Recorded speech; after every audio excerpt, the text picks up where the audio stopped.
This video is the continuation of the first video I made on how to configure your home Wi-Fi. So I'm going to show some advanced configuration and other settings you can do in your router to make your configuration and setup better. Alright, so if you miss my first video, I will put a link here to my first video. Alright, so let's as I mentioned before, you need to connect to your Wi-Fi router administrative page to start configuring some advanced setups. Alright, so I will start with the open the command prompt, so you can do here cmd IP config and then look at your LAN adapter IP. So this is what the LAN adapter, and then look for the gateway IP.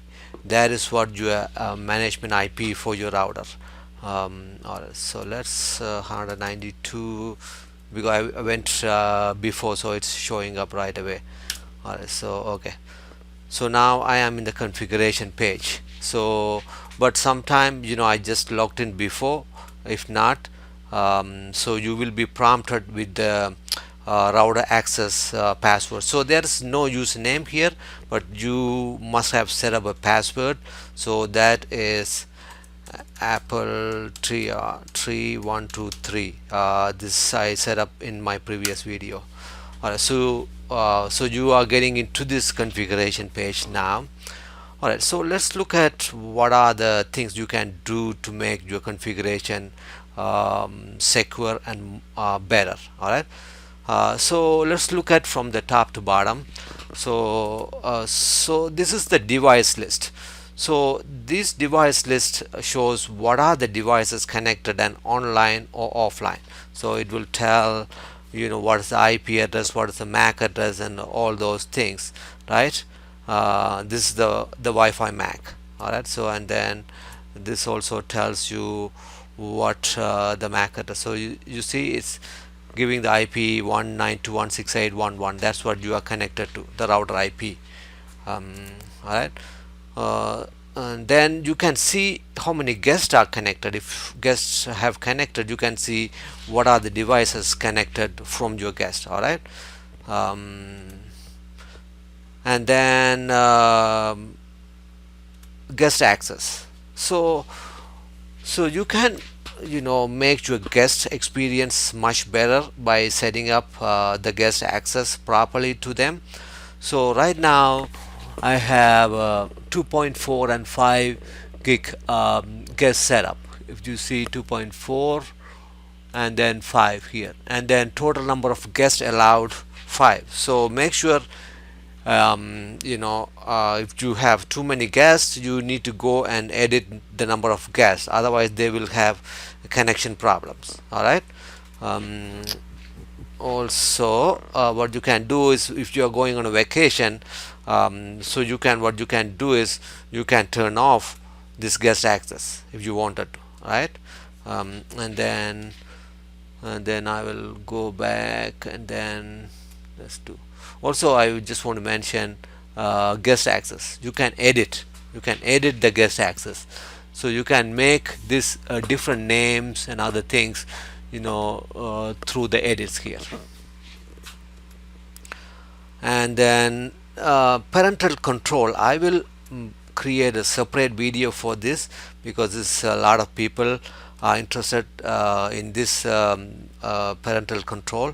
It's very important if you have kids, and how to control the access so they don't on the Wi-Fi all the time and doing whatever they want to gaming or whatever it is.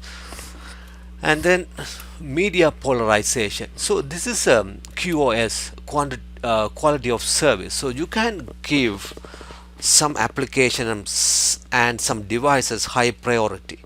Say you have one device connected, and then you can select, alright, so in this device I am going to give priority to Spotify, right?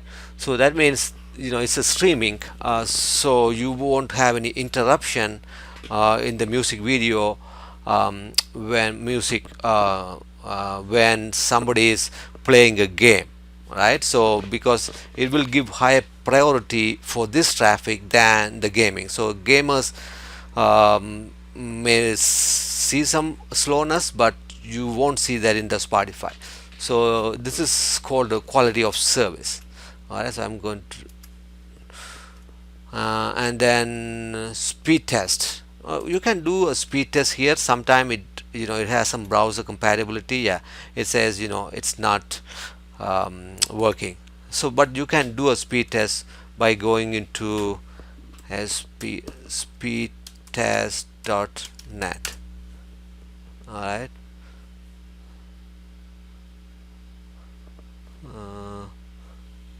TES speedtest.net, and then that way you can do speed test. It will show, what is the upload, what is the download speed. All right, so you see it's 600 or whatever it is, right?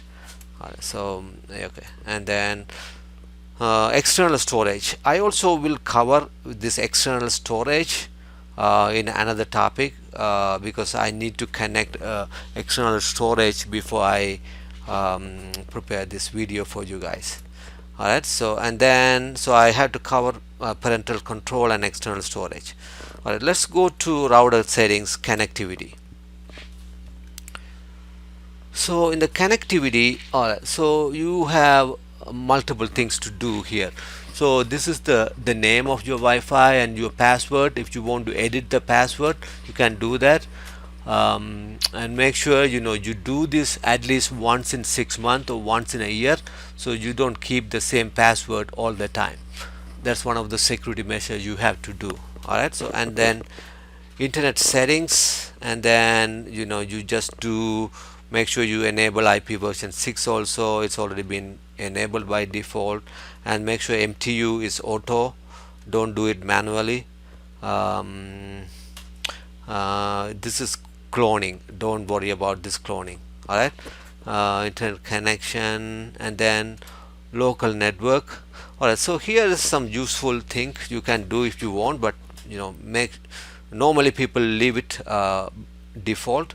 So here the IP starts 192.168.1.100, but you can change the range from maybe you can change it from 100 to 150 or whatever it is. You can do that, so the IP starts in these numbers. Alright, so maximum number of users you can limit to total number of users from 50 is the default. You can limit to 25.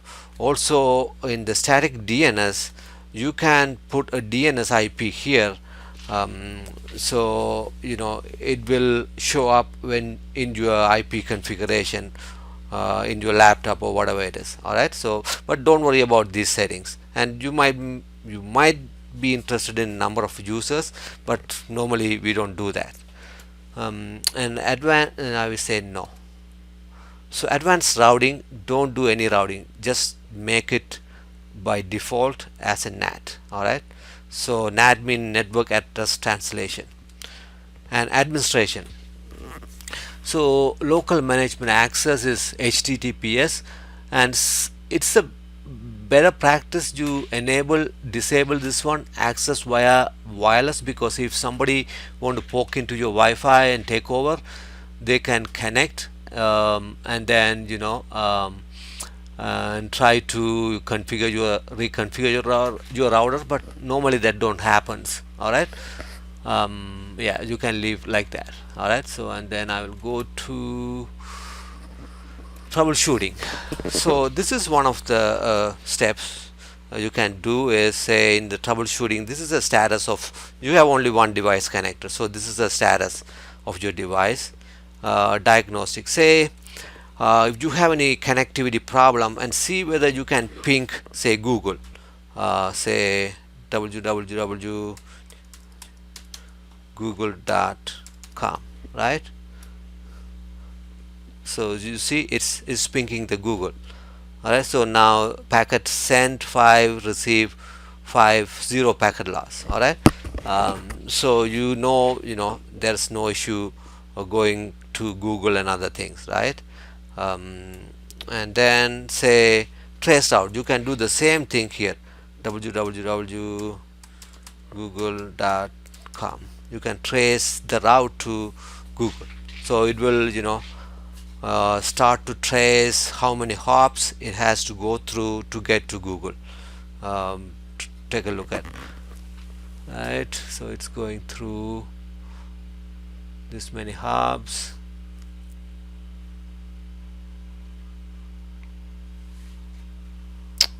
Right. Okay, so you see trace complete, right? So that means there are no issue on the way to Google, right? So this you can use to troubleshoot if you are experiencing problem, and then you can find out using a trace route where the problem is, where the packet is stopping, stuff like that. All right. And then wireless is all your settings, right? So these are your settings. You can go here and change the name, and you can change the security mode and the channel, but these are all done by default. So you can do these kind of settings too if you want to. And also I forgot this one, wireless.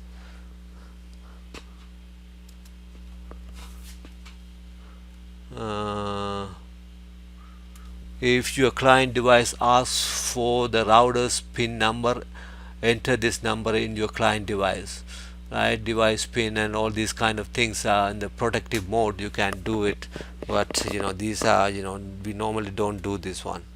MAC filtering, deny access for this list of MAC address. So say if you kid is playing too much game, and then you can find out the MAC address, and then you can put the MAC address here, add MAC address here, right? And then you can deny access to them, right? So you can do it in a parental control also, but this also here also it can be done. All right. And then security, and these are the default security is firewall. You make sure you enable the firewall on both VPN and all those things, right? DMZ, app and gaming. So here you may want to do this kind of port forwarding. Say if you have a camera, if you want to do if you want to look at your camera when you are away from home, so you can do port forwarding. So those needs to be done in this security settings. All right. Let me see anything else I need to cover here. Yeah, so this is pretty much it you normally do with your home Wi-Fi. Hope this helps. So please like my video and consider subscribing to my channel. Thanks. Bye.